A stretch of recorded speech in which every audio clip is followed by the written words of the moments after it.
Okay, so I'm Ellen Kreth. I'm the publisher of the Madison County Record, and we are doing school board candidate forums.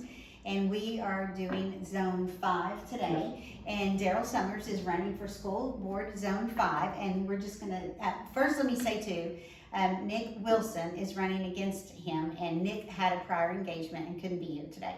But with that, we're going to go ahead and get started and just tell everyone just a little bit about yourself, and then we'll jump into questions. My name is Daryl Summers, and I graduated from St. Paul High School in 1989. I was co-valedictorian with Jennifer Rogers. My mom's a school teacher at St. Paul, retired. She was there for 28 years, I think. And my family is from Madison County. My grandparents' name is Dodd. I moved away for several years, did service in the Army, came back, lived in a few different states, and finally decided that it was time to move back home. I got married in 2010 to my wife, Carrie. We have 2 kids, and we actually homeschool. So my kids aren't in the public school here. My decision to run for school board came out of the last year's issues and what I saw as not being good representation. And so that's why I decided to run for school board. Okay. Well, let's just jump into the questions. Okay. What are your thoughts on the district's growth in numbers and in diversity, and what ideas do you have for managing that growth? I understand that Northwest Arkansas as a whole is growing. I didn't realize there was a huge growth in Huntsville schools, although I knew that there were some problems with classrooms, a lack of classrooms to meet the number of students. I think that's probably been a fairly common problem. As far as ways to deal with that, I would honestly have to be more involved and know more background before I can speak to any specifics. But I do know that there are needs that need to be met. So I don't have anything specific in a way to deal with those. Probably, I know there are talks about new buildings and even a new campus. Since I don't know the specifics, I don't really know how to get into an answer to that. Okay. All right. The school board has an optics problem with regards to transparency. Prior to school board meetings, members eat together in the conference room, which is actually behind the board meeting room. Many believe that is not transparent. Board business should be discussed. Board business could be discussed as they eat their meal together. If elected, would you commit to eating your meal in the open boardroom in front of the public rather than behind closed doors? Certainly. I don't see any reason. If there are things that need to be discussed and there will be things that need to be discussed in a more private way, I'm sure, than just broadcasted to the public due to privacy laws and that sort of thing. But the place for that shouldn't necessarily be an everyday normal meeting. It should be I think more of a special call meeting or something like that where there's a specific time rather than the school board sitting around to just talk together and then, make decisions that affect everybody. So yeah, I definitely would have no problem with that. Okay. So in the past years, you mentioned there have been some transparency issues and some Title IX issues with the school and the school board. A lot of the public has lost trust in some of the school board members and some of the school board administration. What would you do personally to try to restore the public's trust in the school board and the school district? One of the things that I have considered is that even on the website, I couldn't look up and know who my representative was. They didn't even have a zone number attached to the different people on the board's website. And that would be one fast, easy fix. I think that making sure that the public has a way to reach out to their board member to talk to them would be something that would be great, whether that be even just a Facebook group, because just about everybody's on Facebook now, or a posted email address that each of the board members receive, it's a public thing to the school board as a whole.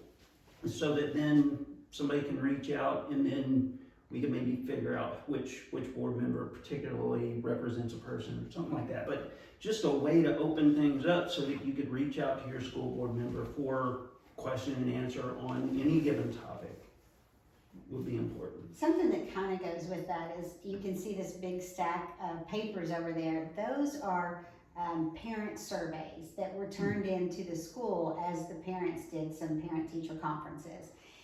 In some of those, certainly not all, but in some of those responses, parents indicated that they didn't feel the school board was effective. Some parents also indicated they didn't feel like the superintendent was effective.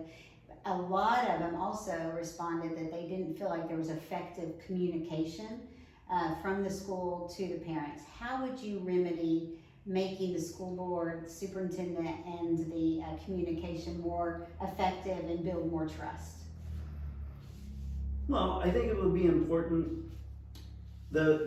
What I saw from school board meetings in the past was that the school board got together on camera and then did things like just doing votes on whatever, and instead of just going up there and saying, "Oh, we're going to vote on who's going to drive this bus," okay, everybody, yay, and move on. And are we going to fund this thing? And it was everybody says yes, and I don't know. I kind of agree with a lot of parents that it sounds like these decisions were made before the voting and that the meeting was just something to present to the public, and it never got into any of the actual problems.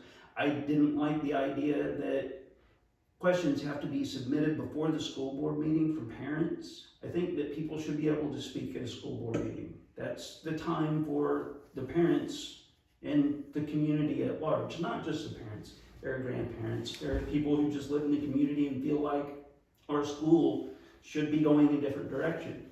And those people should be able to speak in the school board meeting and expect some sort of answer. And it may be hey, we're gonna have to get back to you later because this touches on issues, or you know, the school board members could speak and give their opinion on what is being asked. It could be that the school board members say, look, I'm gonna have to give you something in writing later because we may have to talk to a lawyer before we say anything. But I really don't feel like there's a relationship between the public and the school board. I feel like there's more of they're doing their thing and the public, everybody else is, you know, talking about other things. So, you know, I think that being more open to the public is something that should happen. And that is the segue to the next question. How can you get more people to attend the board meetings and contribute if the current board doesn't allow them to speak? So would you then commit to having public discussions again? So twofold, how do we get more people there? And would you be able to commit to public discussions and allowing people to speak? I think that having public discussion opportunities will get more people to the school board meetings. I think that the things that I had seen covered in the school board would be more likely the kind of things that should happen, you know, would be more likely or more conducive to an off-camera. I mean, maybe there are rules and laws saying that these votes on these sort of things have to be done in front of everybody, but I feel like the time that is spent in front of the camera in the school board meetings is just wasted time. That's not what parents are really interested in. I mean, they might be actually interested in it, but that's the kind of thing you could pick up and read the entirety of a school board meeting. For the ones that I saw, you could read on a piece of paper in 3 to 5 minutes and have all the information. The school board voted yes on this, no on that, and those aren't the kind of things that people want to know. They want to know what's affecting their kids now, you know. And so I think that the school board meeting format is not really conducive. That's not what people want to know. They want to be able to put their ideas forward and have a response. And they want to know the answers to questions on things instead of just going and sitting and watching people vote on decisions they've already made. Okay. So what, as you've heard people discuss Title IX in the community, what have you learned from what you saw with the Title IX conversations that you think the board and the community should do differently in the future? Well, I think that from what I've heard, and this is all, a hearsay kind of thing. I don't have all of the background, obviously. What I read in the paper and have heard from people around the county, I do feel like that the victims were treated poorly. I don't feel like there was any punishment for the people who did things that are not right. And so I think that the board stepped in and made decisions that were bad decisions. And while the school board probably ultimately should be in control, I feel like they took steps that were wrong. And I think that the best way to get around that would be through discussion. I think that the community should have a bigger voice rather than just the seven people. Okay, I was like, is that the right number? So yeah, just the 7 people. While they may be the ones who are doing the voting on something, they shouldn't be the ones who are necessarily making the decisions. They should be hearing from people and having discussions with people. And the idea of public meetings where people are actually allowed to speak would do a lot of that. And I think that in this case, I think what was going on was more of they didn't want to answer a question. They didn't want to have to face the community in regards to the decisions that they made. And then it just kind of snowballed as more and more information kind of seeped out slowly. Instead, I feel like something like this, and again, I don't know, but I know that it seems that if there weren't direct violations, they stepped around the very edge of legality in the way that it was handled. And again, I don't have details, so I don't know for sure. Okay. But, sexual abuse is something that's serious, and it should be taken seriously and not. It could have been handled in a way where the public was presented with more information than they were presented and still kept the names of kids involved out of it. Okay. And Shannon is, she's our general manager. She's off camera, but this is a question that she is personal to her, so I think she should ask it. So this year, my son's Spanish class and the other Spanish classes as well, ended at Christmas break. And it left many students having to choose another path entirely by switching to another class or transition to a Spanish class online. How can we recruit teachers to come to Huntsville and stay so classes won't have to be transitioned mid-year and so students don't have to shift their focus mid-year? Well, obviously pay is going to be a part of that. Anytime you're looking at retention, pay is going to be a part of it. I think another part is going to be, because my mom was a teacher for so many years, I think that trying to force teachers into too many multitasking things like lunchroom duty, recess monitoring, some of those types of extraneous duties should be shifted toward people who are, maybe in a lower pay grade than a teacher. We could, you can make sure to hire aides to do some of those duties and things. Beyond that, without having looked into it in more detail, any sort of curriculum requirements when teachers have to spend all of their time just meeting bureaucratic requirements, these people who are teachers, they really have made a life choice that it doesn't pay them well, and they're doing it for a reason, and it's so that they can teach and interact with their kids in the classroom regarding education rather than checking boxes. And as much flexibility as we can provide to teachers should be provided. And this might be a place where we would have to go to our state legislature and explain to them, hey, if you guys are going to keep passing these laws, we're going to continue to lose teachers because they can go into the, they can go to other places and make more money and do less, or do what they expect to do, rather than forcing them into things that aren't necessarily a part of actually teaching. And so I think that would be one way. The easiest quick fix type thing would be probably that, a quality of life for the teachers that keeps them doing what they want to be doing.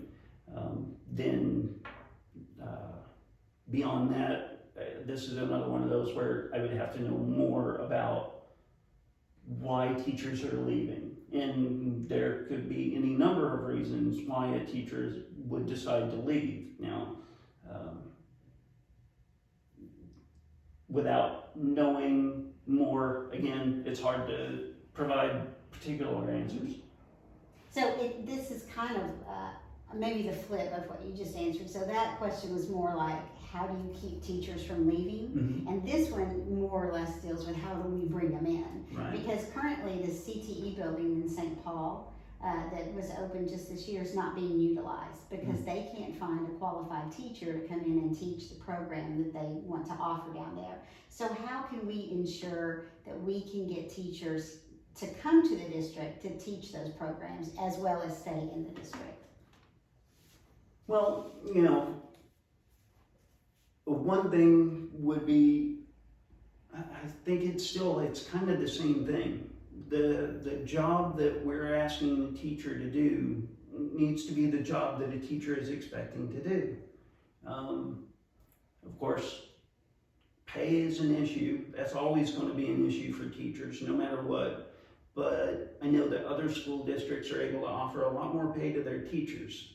And that shouldn't really fall to the fact that we're a small school. We should have less overhead than larger schools. So, everything should scale better. I understand that, maybe with space, maybe when we're looking at the amount of space that we have, if St. Paul has more space than they're able to fill with teachers, then that sounds really like a problem where we've made a decision to invest in infrastructure that we didn't actually need. And, it's not going to be nothing will be a short-term fix.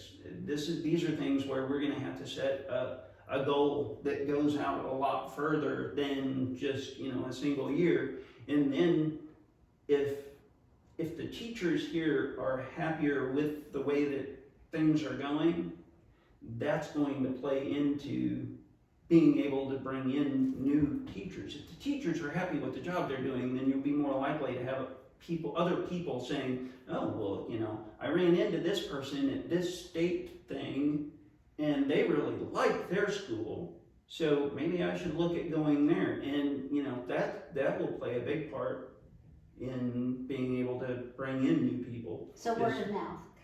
Word of mouth, because teachers talk to other teachers a lot. I know when my mom was a teacher, because of the extracurricular activities, she ran the FHA, and she talked to teachers from other schools at these events, and teachers have the continuing education requirements where they're running into other teachers from other schools. And if a teacher is saying that my school is treating me well and doing the kind of things that we like to see, then those teachers are going to be a lot more likely to come here. Okay. So what other than Title IX and transparency issues, what are some other top concerns that you think the board needs to address? I think that this is more based on things that I've heard more at a national level.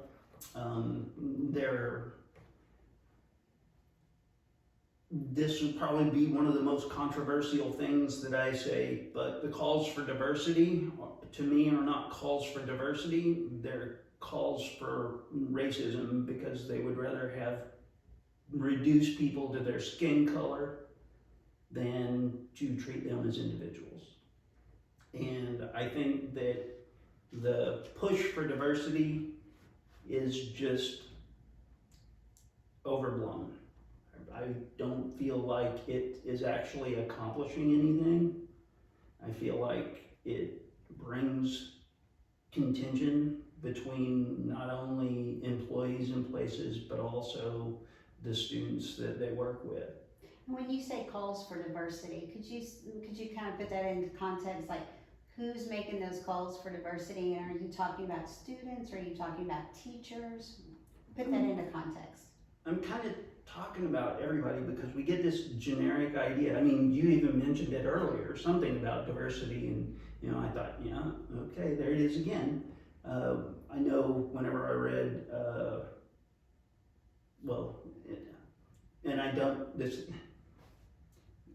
Nick isn't here to talk to this, but the word diversity showed up in his rundown like 10 or 12 times. And it becomes such a nebulous term that when you're saying put context to it, it's kind of like people don't have a context for it. When somebody says that they want to see more diversity, I don't think that they actually mean that they want to see a friendly give and take. They want to reach quotas in specific areas, whether that be, a number of women, a number of people of different ethnicities, or a number in any other of those things. And I don't think that that actually provides the kind of diversity that would actually be positive, which is a friendly debate about values.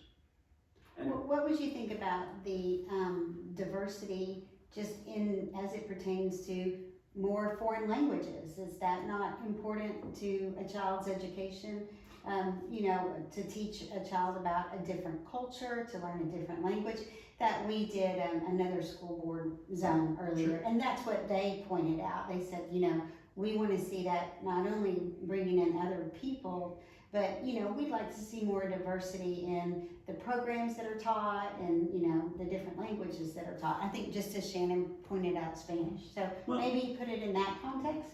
And this is one of those where I could say that it would definitely be valuable to have more foreign languages available.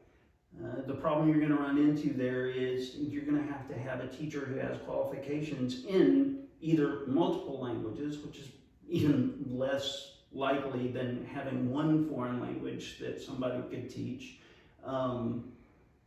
And then you run into the staffing issue whenever you talk about having a diversity of these programs in, for instance, foreign languages. While it would be valuable, it might be more likely that we would have one on-campus foreign language, and then we could offer multiple languages through a distance learning thing. That would be a way to introduce more languages. And as far as the cultures, that's when you have to look at the county as a whole. And these cultures, if there are other cultures that are coming into Madison County, then that will provide more opportunities for our students to meet people from other backgrounds and cultures. And so that's not even necessarily something that the school per se would be responsible for. It would, although if the perception of the quality of education that's offered here comes up because we have had teachers who are coming from other places because we're offering a package that they like and that they want to come here for. That's also going to bring more people into the county because, you know, especially you're going to have people, I live in Madison County, but I work at the University of Arkansas, and so people would be willing to be in Madison County and have a job that isn't in Madison County, and that's going to give us more kids and that sort of thing. And I think that it's all a big snowball that will end up tied together. But I don't think that the school itself is responsible for trying to change the students that we have. We need to address the students that we have, and then, you know, if we're doing a good job with that, we will see other students, more students come in. I think a good example of that is when they did the parent survey, my understanding is they offered that in Spanish, Marshallese, and English so that they could reach all of the parents in the district and seek out their opinion. Those were the surveys that we talked about. And I know that for a short time after I finished my degree, I worked in the Springdale School District as a computer tech. And there was a large Marshallese population at this school where I was working. You know, that's the sort of thing where the kids that you have are the kids that you need to be able to work with and help first. And then as you get others, you look at ways to try to incorporate. And I think the idea is kind of a very American idea of it's a melting pot. It's going to be, you know, a group of people from different backgrounds who are together, but I don't want to turn it into a quota thing where it's a checkbox. So we have, and I am one of those people who, as a disabled vet, which it's that's a weird thing, but they get, you know, the university gets to check a box because I'm there. They don't necessarily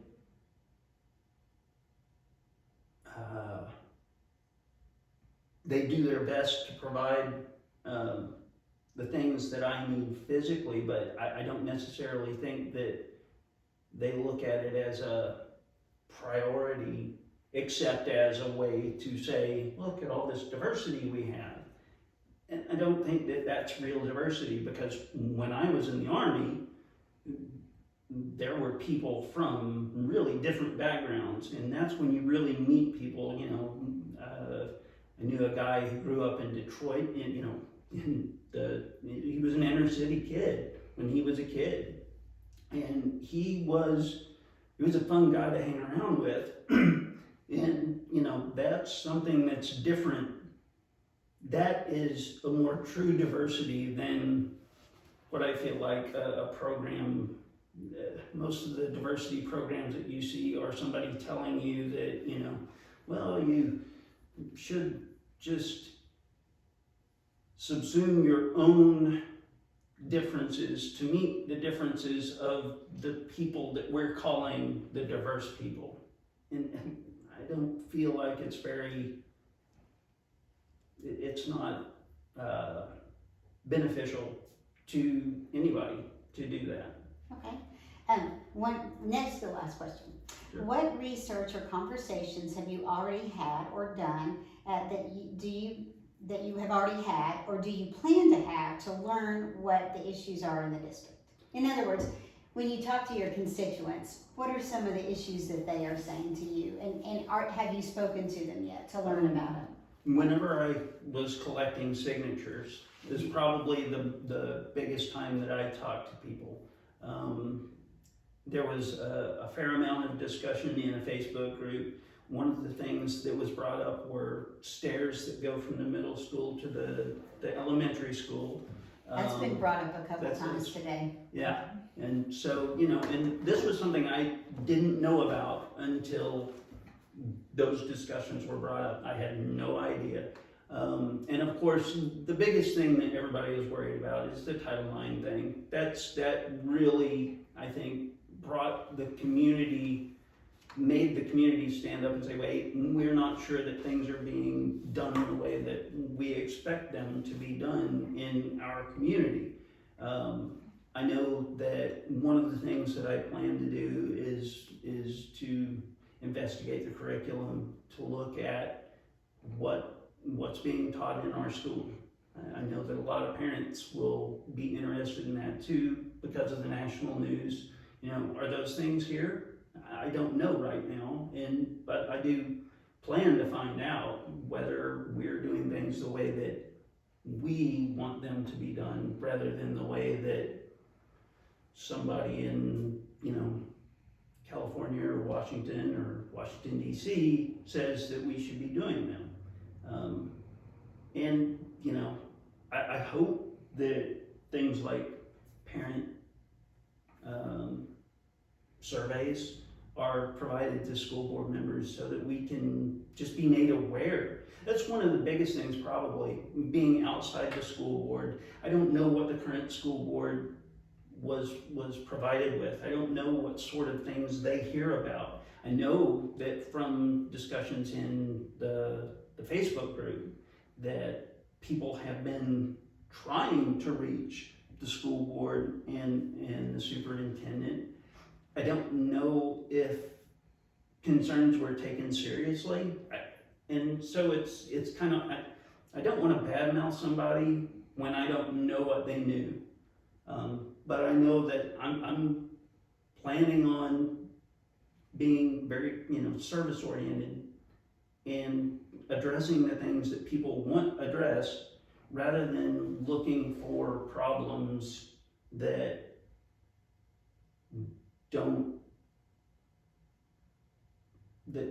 aren't foremost in the minds of the community.